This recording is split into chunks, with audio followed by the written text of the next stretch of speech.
Generator. हमने ये देखा था कि flux phi is equal to होता है बी ए कॉस थीटा। फिर हमने ये भी देखा कि D phi by D T मतलब फ्लक्स का चेंज, चुंबकीय फ्लक्स को जब हम परिवर्तित करते हैं तो हमने देखा था फ्लक्स में चेंज करने के 3 तरीके। पहला तरीका था या तो पी को बदल लो यानी कि चुंबकीय क्षेत्र को बदलो, या फिर उसका एरिया बदलो। या तो चुंबकीय क्षेत्र को बदलने के लिए फैराडे ने क्या कहा था कि मैग्नेट को इन और आउट, अंदर और बाहर, जैसे चुंबकीय फ्लक्स में क्या होगा परिवर्तन। दूसरा एरिया बदला, तो एरिया बदलने के लिए हमने एक एक्सपेरिमेंट देखा था कि जब हम इस तरह के तार को क्या करते थे अंदर की तरफ मूव करते थे या बाहर की तरफ मूव करते थे तो किसमें चेंज आता था एरिया में। और तीसरा हमने देखा था, तीसरा हमारा बचा है और वो है cos थीटा। मतलब हम क्या चेंज करें एंगल में चेंज करें तो भी क्या हो सकता है विद्युत वाहक बल प्रेरित हो सकता है, ईएमएफ इंड्यूस हो सकता है। तो आज जब हम एसी जनरेटर पढ़ रहे हैं तो इस एसी जनरेटर में हम किसको चेंज करेंगे cos थीटा। किसको चेंज करेंगे cos थीटा। मींस हमारा चेंज होने वाला है डी बाई डी टी में कौन बी ए cos थीटा। ठीक है बी ए cos थीटा। अब इसको पढ़ने से पहले छोटा सा एक एक्टिविटी देखिए कि मान लीजिए ये मेरी कोई कॉइल लूप जो कि किस पे रखा हुआ है चुंबकीय क्षेत्र में, इधर नॉर्थ पोल है मैग्नेट का और इधर साउथ पोल। अब ये रखा हुआ है, यहाँ पर हमने क्या कर दिया एक टरबाइन लगा दिया। टरबाइन के साथ जैसे आपने देखा होगा कि डैम के यहाँ पर टरबाइंस लगे होते हैं, पंखे लगे होते हैं, पानी गिरता है, गिरने के कारण टरबाइन तो घूमने के कारण ये पीछे लगी हुई कोयले भी क्या होने लगते हैं, देखो ऐसे जब ये घूमने लगे तो ये तो कॉपी है पर बीच में से वो क्या होता है होलो खाली रहता है, वायर का खाली बना हुआ है तो इसके अंदर से क्या होता है चुंबकीय फ्लक्स गुजरने लगता है।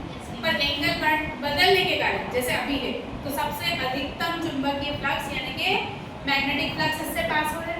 फिर ये हुआ तो फ्लक्स कम होने लगा कम होने लगा और कम होने लगा, खत्म हो गया। कैसे खत्म हो गया क्योंकि चुंबकीय क्षेत्र देखा तो ऐसे जा रही है, मैग्नेटिक फील्ड ऐसे जा रही है और एरिया वेक्टर कैसा चल रहा है ऊपर, तो खत्म हो गया। फिर ऐसा हुआ तो फिर से बढ़ने लगा खत्म हो।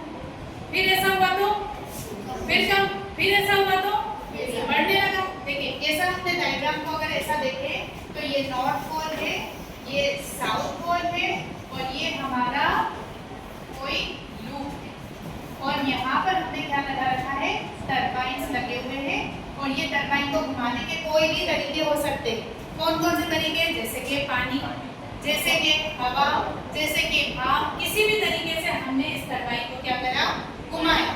घुमाने के कारण वो घुमा, ये अंदर वाला ये कॉइल जो था ये भी क्या होने लगा घूमने लगा। जब ये घूमने लगा तो यहाँ पर देखिए ये दो इसके ऊपर ये लगा दी हमने स्लिप रिंग्स है ये और ये गैल्वेनोमीटर को क्या देता है डिफ्लेक्शन, जो कि यहाँ पर ये बताता है कि कितना विद्युत वाहक बल प्रेरित हो रहा है, कितना ईएमएफ इंड्यूस हो रहा है। किसके कारण, फिर से रीजन क्या है, कौन घूम रहा है, ये कॉइल। अब कोई भी चीज लूप घूमता है या कॉइल घूमती है तो घूमने वाली वेलोसिटी क्या होती है ओमेगा। घूमने वाली वेलोसिटी क्या होती है ओमेगा, पता है तुम्हें। अब हमने ये पढ़ा है कि ओमेगा इज इक्वल ओमेगा घूम रहा है, इसे ओमेगा को कहते हैं एंगुलर वेलोसिटी। याद सबको एंगुलर वेलोसिटी क्या नाम है इसका एंगुलर ओमेगा। ठीक है, अगर मैं इसमें बात करूं हिंदी में तो घूमने का ओमेगा कोणीय वेग घूर्णन कर रहा है तो ये होगा ओमेगा कोणीय वेग। तो फिर omega is equal to theta upon theta. क्यों, क्योंकि कोई भी वेग हो, वेग बराबर विस्थापन बटे, तो ये कौन सा कोणीय वेग है तो कोणीय विस्थापन बटे समय, कोणीय विस्थापन थीटा हो गया। ठीक है, कोणीय मतलब एंगुलर डिस्प्लेसमेंट अपॉन टाइम, तो थीटा इज इक्वल टू क्या हो गया ओमेगा इनटू थीटा बराबर हो गया ओमेगा इनटू टी। अब मेरे फॉर्मूले में इस थीटा की जगह क्या मैं ये रख सकती हूँ, तो देखिए ये हो गया d phi by dt is equal to क्या बी, हमने चुंबकीय क्षेत्र को बदला तो बी बाहर हो गया। क्या हमने इसके अंदर से एरिया को बदला? नहीं, तो एरिया बाहर हो गया। फिर क्या बचा? d/dt of cos omega t। क्या ठीक से क्लियर है? समझ में आया? अब डिफरेंशिएशन करना है किसका? cos ओमेगा t का। किसका डिफरेंशिएशन करेंगे? cos ओमेगा t का। तो यहाँ पर देखिए d/dt is equal to v के cos ओमेगा t का होता है माइनस sin ओमेगा t। फिर साथ ही में ये ओमेगा t का फिर से, क्योंकि cos का तो sin हो गया, पर साथ ही साथ ये जो एंगल होता है ये भी टाइम के साथ में, cos तो है ही टाइम के साथ, टाइम के साथ क्या बदल रहा है? एंगल तो बदल ही रहा है, पर साथ ही साथ क्या हो रहा है? वेलोसिटी भी। तो ओमेगा का क्या हो जाएगा? ये ओमेगा का इनटू ओमेगा टी का हुआ, तो ओमेगा टी का क्या आ जाएगा? ओमेगा। ये हो गया, देखिएगा minus B A omega sine omega T. ये मैंने ओमेगा को यहाँ ले लिया है, तो minus B A omega sine omega T. ठीक, हम ये भी जानते हैं कि d/dt फैराडे के नियम से किसके बराबर होता है? Minus e। कहा था ना, rate of change of magnetic flux is equal to induced EMF। तो यहाँ पर हमने रख दिया, ये हो गया minus e is equal to minus B A omega sine omega T. Minus minus cancel, ये हो गया e बराबर B A omega sine omega T. ठीक, वैसे याद करो एक जगह पर ऐसा था, चुंबकीय क्षेत्र का ये नॉर्थ पोल है, ये साउथ पोल, और हमारी कॉइल ऐसी। इस वक्त अधिकतम मैक्सिमम मैग्नेटिक फ्लक्स जा रहा है, चुंबकीय फ्लक्स इससे गुजर रहा है। इस वक्त मैग्नेटिक फील्ड भी इधर जा रही, एरिया वेक्टर भी इधर जा रहा है। क्या बी और ए एक ही दिशा में चल रहे? क्लियर है सभी को? तो फ्लक्स मैक्सिमम है। क्या फ्लक्स मैक्सिमम है? सभी को बात समझ में आई है? हमने कहा कि जब ऐसा रखा हुआ है, ये ऐसा, तो मैक्सिमम फ्लक्स निकल रहा है, थीटा थीटा 0 है, तो फ्लक्स क्या हो गया है? VA cos थीटा, तो अधिकतम। बात ठीक से क्लियर है? समझ में आया? ऐसा घुमा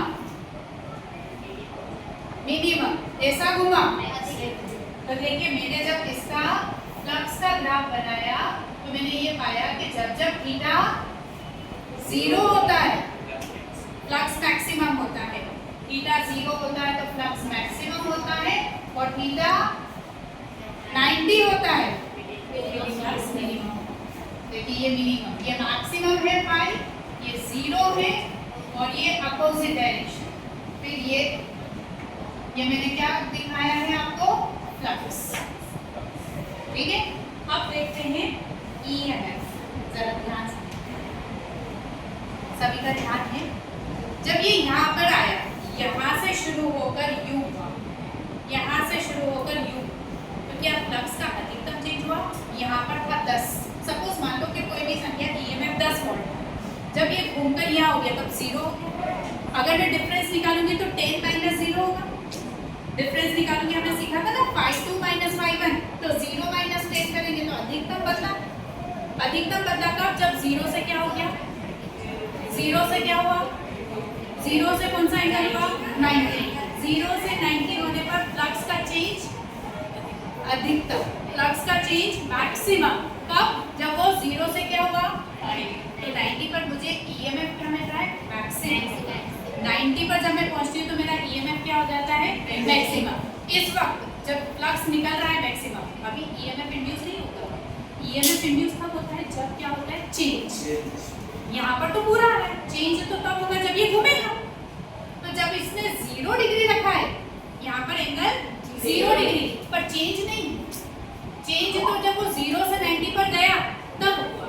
तो अगर मैं यहाँ पर EMF का ग्राफ बना, तो जब एंगल 0 डिग्री है तब EMF कितना है? 0, और जब वो 90 पर गया तो भले मेरी बात अभी भी समझ आई है? कंफ्यूजन हो रहा है क्या? क्या किसी को कंफ्यूजन हो रहा है? फ्लक्स का चेंज ईएमएफ इंड्यूस करता है, फ्लक्स का चेंज। पर अगर एक जैसा फ्लक्स बढ़ा तो क्या ईएमएफ इंड्यूस होगा? नहीं। यहाँ पर भले मैक्सिमम है पर ईएमएफ इंड्यूस कब होगा? जब ये बदलेगा, जब ये चेंज होगा। तो भले ईएमएफ इंड्यूस है पर यहाँ पर अभी ईएमएफ इंड्यूस नहीं हुआ। यहाँ से लेके यहाँ तक में चेंज हुआ, 10 से क्या हो गया? 0। तो ईएमएफ क्या हो गया? मैक्सिमम, क्योंकि चेंज हुआ। तो ईएमएफ मैक्सिमम, ये क्या शो कर रहा है हमारा? ईएमएफ। ईएमएफ यहाँ पर मैक्सिमम। फिर ये 0 से मैक्सिमम हुआ तो फिर से फ्लक्स का चेंज, ठीक है? ये वाले हिस्से पर आ गए। फिर ये यहाँ से कहाँ गया? देखिए यहाँ से ये वाला चेंज हुआ तो फिर ये ईएमएफ इंड्यूस, फिर ये यहाँ से यहाँ गया, फिर ईएमएफ इंड्यूस। तो ईएमएफ इंड्यूस तब तक होता है जब जब ये क्या होता है? बदलता है। अगर ये एक ही जगह पर स्थिर हो जाएगा तो ईएमएफ इंड्यूस नहीं होगा। क्या आपको ईएमएफ क्लियर? ये क्या शो कर रहा है? ईएमएफ। ये क्या शो कर रहा है? फ्लक्स। ये किसमें चल रहा है? साइन में। देखो हमारा साइन का है आंसर। देखो फ्लक्स किसमें चल रहा था? कॉस में। ये कौन सी वेव है? कॉस में। जो अधिक सम से 0 पर है, तो अधिकतम से 0 आ रही है, ये कॉस। देखो साइन 0 से मैक्सिमम हो जाती है, 0 से मैक्सिमम। हमने कहा कि अगर हमारा साइन ओमेगा टी साइन 90 के बराबर हो गया तब क्या होगा? जब साइन ओमेगा टी किसके बराबर हो गया? साइन 90। ऐसा कब हुआ? जब ये घूमकर ऐसा साइन 90 हो गया। जब ये साइन 90 हो गया तो साइन 90 का क्या होता है? 1। तो ये 1 के बराबर हो गया। अगर ये 1 के बराबर हो गया, अगर ये 1 तो यहाँ पर 1 आ जाएगा, यानी कि ये हो गया बी ए ओमेगा। और उस वक्त जो ईएमएफ इंड्यूस हुआ है वो अधिकतम होगा, सबसे ज्यादा। तो उसको हमने शो किया किससे? ई नॉट से। ई नॉट का मतलब मैक्सिमम ईएमएफ। ई नॉट का मतलब मैक्सिमम ईएमएफ। तो E इज इक्वल टू हो गया ई नॉट साइन ओमेगा टी। अब ये इक्वेशन देख लीजिए जरा, बस यहाँ पर हमारा टॉपिक खत्म। V है ओमेगा, किसके बराबर है? ई नॉट। तो हर जगह पर V है ओमेगा की जगह क्या लिख सकते हैं? ई नॉट। हर वक्त E की यहाँ पर ई नॉट लिखेंगे, जो ये बताएगा कि आपका ई नॉट का मान कभी 0 भी हो जाएगा। कब? जब ये 0 हो जाएगा। ये ई नॉट जो है मैक्सिमम भी होगा, कब होगा? जब ये 90 होगा। जब ये 60 होगा, 30 होगा, 45 होगा तो बार बार मान में क्या होता जाएगा? चेंज आता जाएगा। ठीक है? ये आपके एसी जनरेटर के कारण, एसी जनरेटर की कॉइल के घूमने के कारण जो ईएमएफ इंड्यूस होगा वो E is equal to E naught sine omega T. Clear है? सभी को समझ आ गया? Exact clear?